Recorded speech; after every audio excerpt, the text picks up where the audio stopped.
Aujourd'hui, nous nous attaquons à un monstre de la pensée contemporaine, la théorie de la jeune fille de la revue philosophique d'extrême gauche Tikkun. Je vais glisser mes commentaires personnels pour donner plus de matérialité à l'œuvre, que je vous recommande de lire par vous-même, mais qui, je le signale, est difficile d'accès, tout comme cette vidéo. Il me faut immédiatement clarifier ce que jeune fille signifie précisément. La jeune fille est le citoyen modèle de la société marchande. C'est un concept asexué qui peut aussi toucher les hommes. Tikkun donne d'ailleurs l'exemple de Berlusconi comme figure de la jeune fille. Le capitalisme marchand vise par soif de profit à devenir total et à optimiser toute parcelle de vie comme marchandise ou productivité. Pour s'insérer dans le réel, le capitalisme marchand a besoin d'alliés. Ces alliés, ce seront le spectacle, en particulier l'industrie du divertissement et les jeunes filles, des serviteurs et promoteurs du modèle marchand qui s'insinuent jusque dans la sphère intime, partout, tout le temps. La jeune fille est une police de proximité, une manifestation omniprésente de la volonté marchande. Pourquoi le terme jeune fille ? Jeune, parce que l'adolescence est la phase de la vie caractérisée par une consommation pure, fille, parce que la femme est en charge de la reproduction qui se trouve dévoyée par la société marchande. En tant que société marchande, le capitalisme a réussi à coïncider avec le social. Il a séparé en segments de marché cohérents et uniformes des groupes qui jusque-là étaient impénétrables par leur hétérogénéité.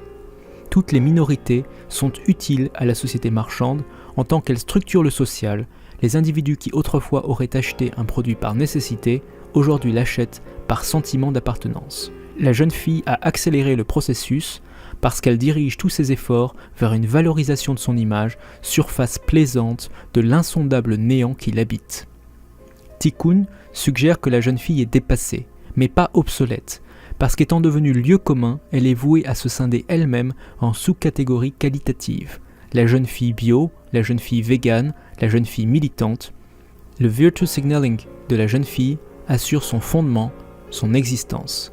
Être une jeune fille végane, c'est montrer une empathie, une solidarité avec la souffrance d'autrui, en particulier des animaux. À titre personnel, j'ai tendance à considérer que la jeune fille cherche à montrer ce dont elle est le plus dénuée. La jeune fille comme apparence. La jeune fille est prisonnière du temps, parce que d'une part le temps est la source de sa valeur, et d'autre part le temps se cristallise pour elle sous la forme d'un perpétuel présent. En tant que source de valeur, la jeunesse est l'excuse permanente de la jeune fille pour son comportement. Si elle ne sait pas, c'est qu'elle est jeune. Si elle folâtre, c'est qu'elle est jeune. Et comme elle le proclame elle-même avec force, sa jeunesse fait son charme. Le vieillissement de la jeune fille ne fait pas éclore un futur, il se prolonge dans l'insipidité des aspirations conventionnelles. La jeune fille est l'avènement du conformisme comme identité, de la domestication comme revendication. La jeune fille est toute apparence, ostentatoire réceptacle d'un néant dont elle n'est que la forme. La jeune fille ne crée pas, elle répète ou se récrée. Elle vit en étrangère, contemplatrice de sa propre existence, toute modelée par le capital, étourdie par des activités qui ne masquent qu'imparfaitement son essence, le vide. Le sentimentalisme et le matérialisme de la jeune fille ne sont que deux aspects solidaires, quoique en apparence opposés, de son néant central. Elle a érigé en personnalité ce qui est la matérialisation de sa nullité. En amour, la jeune fille est une fleur sans parfum, une jolie boîte qui ne renferme rien. Il n'est assurément de lieu où l'on se sente si péniblement seul qu'entre les bras d'une jeune fille. Malgré les illusions, les postures de la jeune fille rendent raison de son inconsistance. La jeune fille veut être reconnue non pour ce qu'elle serait, mais pour le simple fait d'être, elle veut être reconnue dans l'absolu. Dans sa non-personnalité, la jeune fille est récompensée par le spectacle dont elle est l'incarnation. Mystérieusement, ce qu'elle a de plus commun et ce qu'elle valorise le plus, le cul de la jeune fille suffit à fonder son sentiment d'une incommunicable singularité. Bien que son corps soit son unique rôle social, la jeune fille en est dépossédée. Elle ne fait que remplir son rôle avec ce que la société lui prête comme costume, ce corps qui ne sera jamais transcendé par de la pensée. Le sentiment de soi y est réduit à la viande, à la carcasse, défendu bec et ongle comme propriété. Mon corps m'appartient. Parce qu'unique raison d'être et travail de la jeune fille. La jeune fille comme marchandise. La jeune fille consomme le monde, mais elle est aussi consommable. C'est là l'ironie de son rôle dans la société. Elle est sans personnalité propre, sans particularité, monochrome blanc de la pensée, indiscernable entre 1000 monochromes blancs. La jeune fille se produit partout où le nihilisme commence à parler de bonheur, c'est une perversion standard, acceptable. En tant que marchandise, la jeune fille s'échine à se rassurer sur sa valeur, son potentiel de séduction.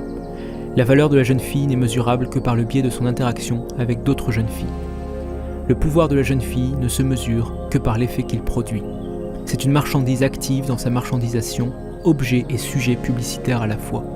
La jeune fille vend son existence comme une prestation particulière. La première compétence de la jeune fille, c'est d'organiser sa propre rareté, qui lui donne une valeur qu'elle ne possède pas intrinsèquement. Pour maximiser sa valeur, elle doit se vendre à prix fort et préfère ne pas se vendre que se brader. La jeune fille relève ainsi du produit de luxe, du bien de Giffen, dont la désirabilité augmente avec le prix. En tant que séductrice, la jeune fille est une marchandise qui prétend désigner son acquéreur. Le rôle marchand de la jeune fille ne se comprend que par sa mission. Dans un monde vide d'idoles, la jeune fille est une tentative marchande pour réenchanter un monde sinistré. Une idole sur mesure et consentante qui se monnaie. La jeune fille est un grand liquidateur qui a détruit les idoles et réduit le non marchandable au rang de relique. La jeune fille est de facto une nouvelle forme de valeur, c'est le dépassement de l'argent par la monnaie vivante, la transformation de la femme non productive en matérialisation de la valeur. La jeune fille comme dispositif de combat. Avant d'être une dictature pour les autres, la jeune fille est d'abord une dictature pour elle-même. Son corps et son travail, sa vitrine, sa raison d'être. Elle vise le zéro défaut, la perfection dans l'incarnation d'un idéal pensé et formé par d'autres. La jeune fille est une forme du lien social au sens premier de ce qui vous lie à cette société. La jeune fille est une dictature du quotidien, un rappel omniprésent de la pensée dominante, de la pensée de la société marchande, mise en scène par le spectacle. La jeune fille, en dépit de ses véhémentes dénégations, est anonyme et impersonnelle, qui contamine et jeune-fillise tout ce qu'elle touche. Sa superficialité dans tous les rapports sociaux est à la fois la cause et la conséquence de sa propre superficialité. La jeune fille n'a ni avis ni position propre, elle s'abrite dès qu'elle le peut à l'ombre des vainqueurs. En cela, la jeune fille est la docile et influençable marionnette, le collaborateur idéal. Elle s'aligne en tout sur les suggestions du spectacle et du capital. Pire, elle perçoit dans sa soumission une part de sa valeur. Elle défend avec enthousiasme les idées que son néant ne fait que refléter. Elle est le porte-étendard omniprésent d'une pensée qu'elle n'a pas formée, puisqu'elle tire sa légitimité de son rôle de perroquet. La séduction de la jeune fille est une forme contemporaine de guerre. De son indignation surjouée à ses poncifs mielleux, tout chez la jeune fille est séduction, et toute la séduction de la jeune fille ne vise qu'à la jeune fillisation sociétale. La jeune fille est un instrument du capital, une police des mœurs, une police de la pensée, une police de la représentation, un véhicule de la conformité.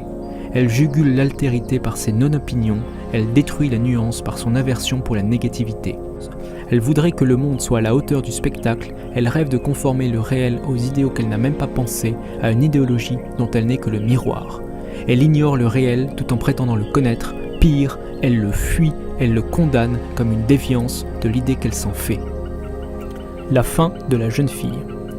La jeune fille porte en elle le germe de sa propre destruction. Au vrai, la jeune fille se déteste en tant que jeune fille, mais puise dans le regard des autres la certitude de ne pas être la chair du néant, le corps sans âme qu'elle est réellement. Parce que la jeune fille est une construction pure, sur un substrat remplaçable et jetable, la jeune fille peut aussi être déconstruite, à condition que le spectacle et le capital le soient aussi. Pourtant, et je prends là mes distances avec l'ouvrage de Tikkun, la jeune fille est toujours d'actualité 20 ans après l'écriture de la théorie qui la concerne.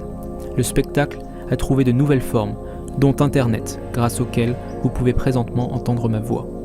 La jeune fille, asphyxie littérale de la pensée, se spécialise dans des niches qui lui donnent la force de clamer son originalité. Son rôle normatif a étendu l'influence du spectacle jusqu'aux sphères de l'intime.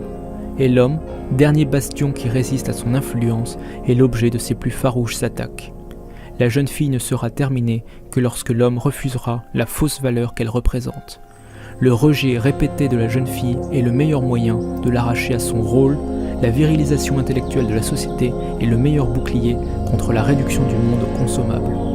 L'homme et ses valeurs sont par définition non marchandables, non consommables, abstraction exclue de la sphère du capital. l'homme et sa pensée sont seuls à même de terminer la jeune fille.